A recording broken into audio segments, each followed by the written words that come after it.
believing that every stranger is a friend, and knowing that in the process that there will be few people who will take advantage of me, then go through life with walls and not let anyone touch me. Please, don't let exceptions make the rule. Don't let CNN run your life. The world, with all the bad news, is an incredible place. There are incredibly good, kind people. Whether it's in Baltimore, horrible things that happen.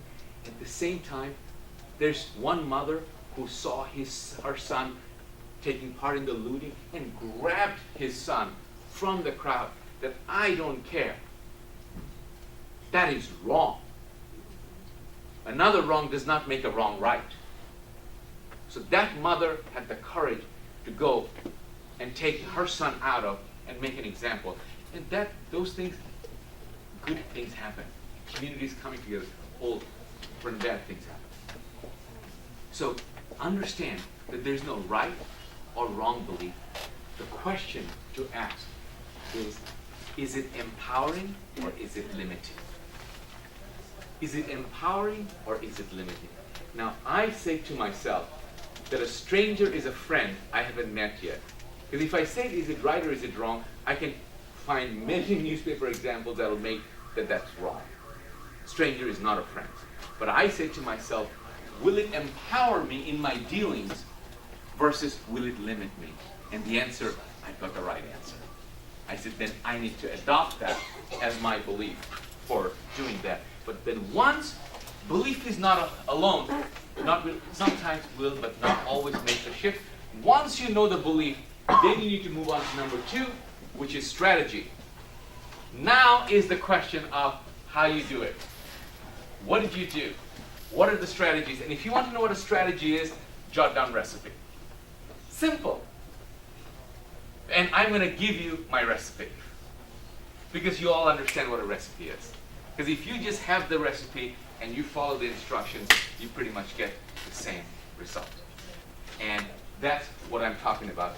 And I wish I had time that the biggest barrier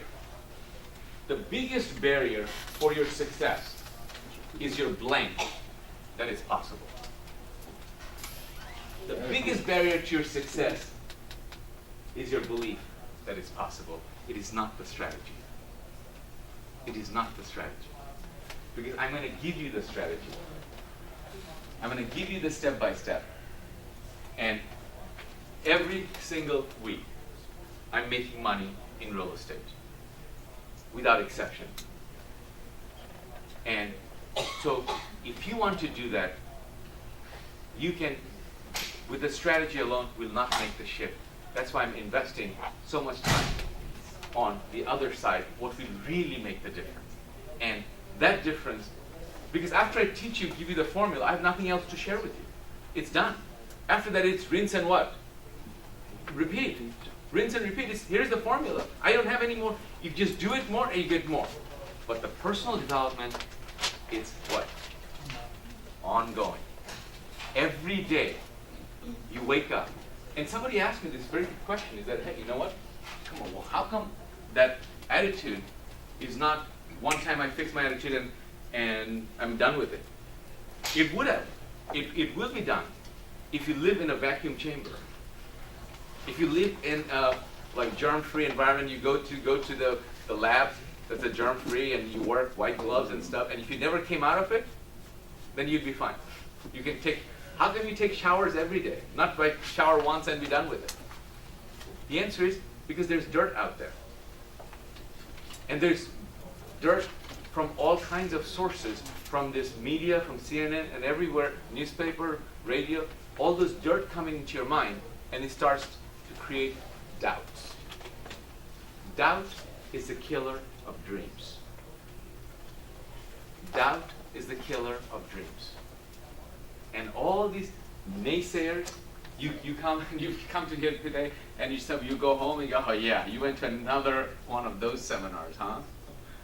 Yeah. So, and all they're putting doubts in your mind. And so what you would have to do, since beliefs are the most important thing,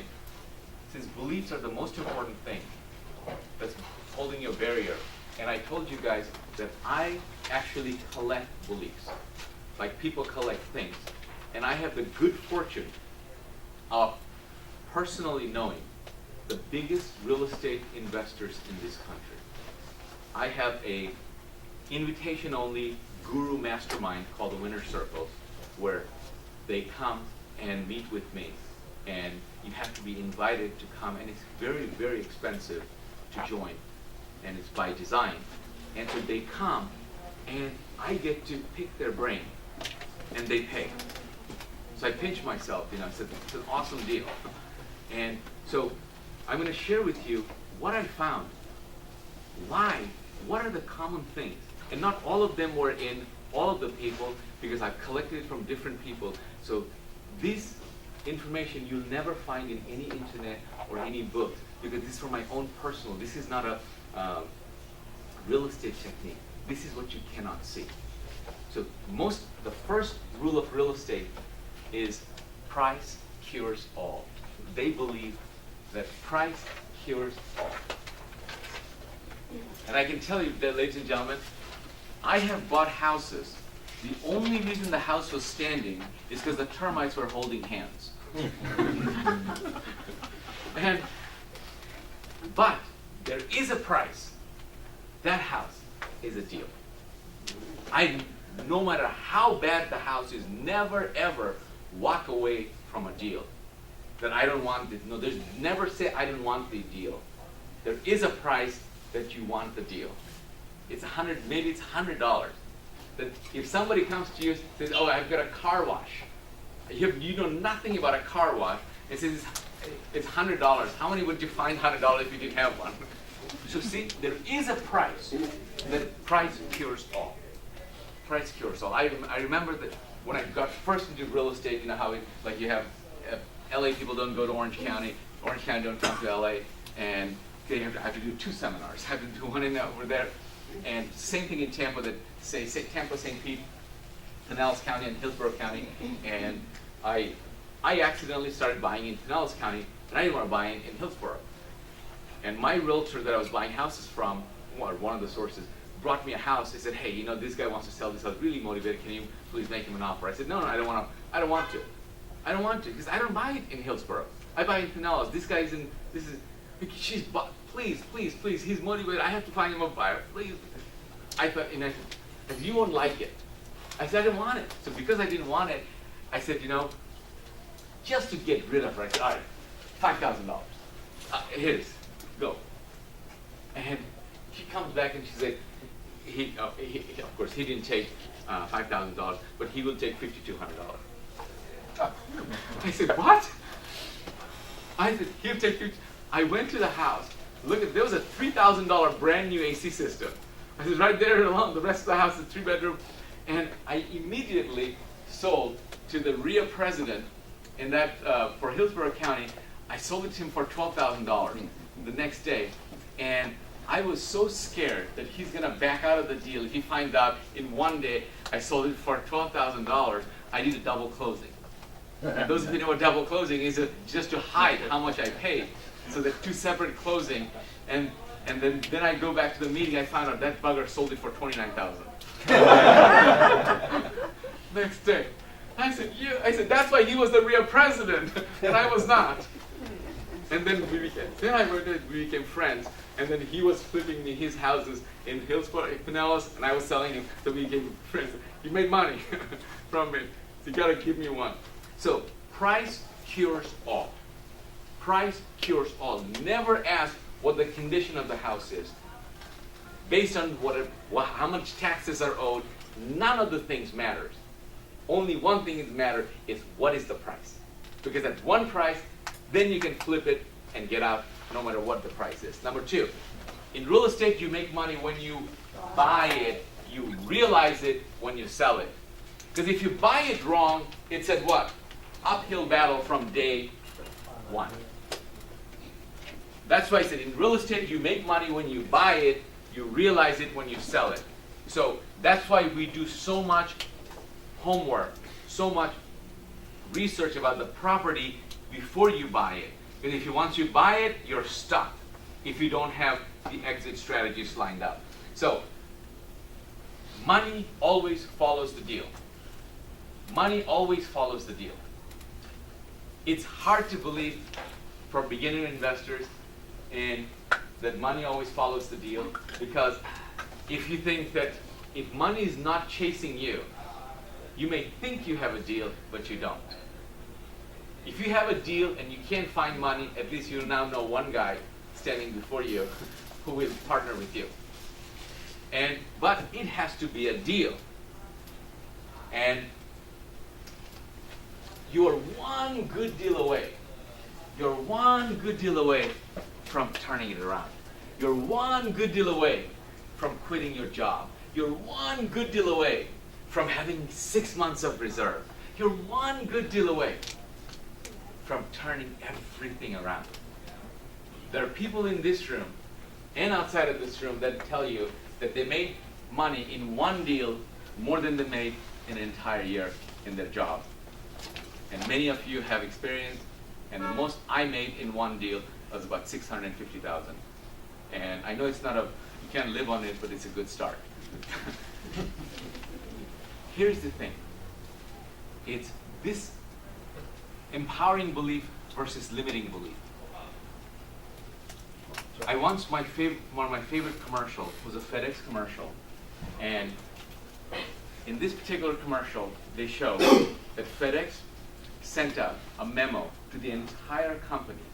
It says, listen, of all the millions and millions of packages that we have ever delivered, this one package that we're about to deliver, it is the most important in the entire company's history. Whatever you do, we have to, as the entire company, make sure that this one package is delivered right.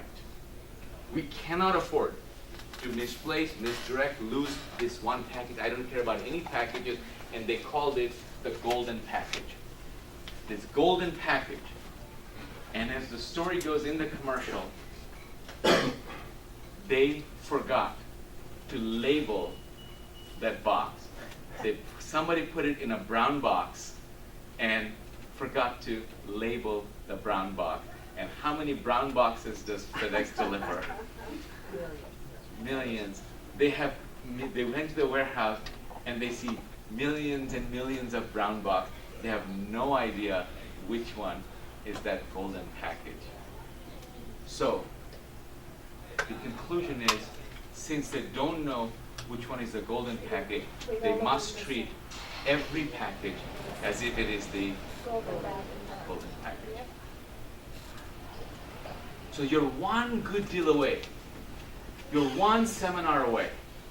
You're meeting one person away from turning everything around. You never know who that person is, who that deal is, who that seller is, who that buyer is, who that private lender is. But if you meet that person, if you approach that with this belief that I'm about to change everything, the game changer, is that an empowering way to live, going every direction? It's incredible. So that this is the thing that makes the difference. The knowledge of how to do a deal, it's done, it's given. One deal today is the day, perhaps, for you. If you're ready, the teacher may have appeared for you. Because I'm going to share with you things that you've never heard before. Real estate is the most forgiving business. In order to make money in real estate, you don't have to do everything right. Hallelujah! If I had to do everything right, I wouldn't be standing here. So many mistakes, because the beauty of real estate is you can make money. A good friend of mine, he's a big guru, and he says, 30 years ago, I bought some properties in Boston. I bought it in the wrong neighborhood. I overpaid. I got the wrong kind of financing. I got the wrong kind of rehabbing. Everything I did wrong, but somehow I just hung on to the properties. 30 years later, they call me a genius. Because 30 years later, the wrong neighborhood became the right neighborhood. The financing got paid off. Everything, the appreciation, became 4 times, not double. And all of a sudden, so you go somewhere, somehow in real estate, the goal is from buying and selling houses, you create cash. Buying and holding, you become wealthy. You never become wealthy from buying and selling. You become wealthy from buying and holding. So you can buy a house and overpay for it, buy $100,000.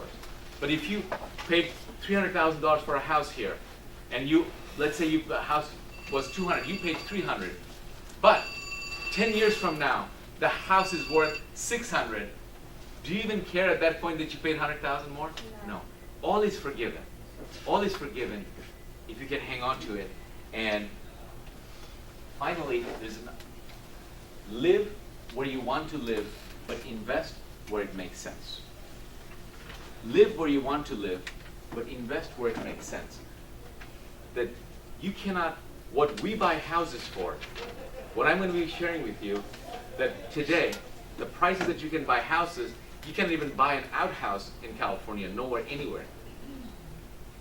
So if you have $100,000, you cannot even buy half a house here. But if $100,000 can buy 2 houses somewhere, and the rents are the same. If you can get $100,000 over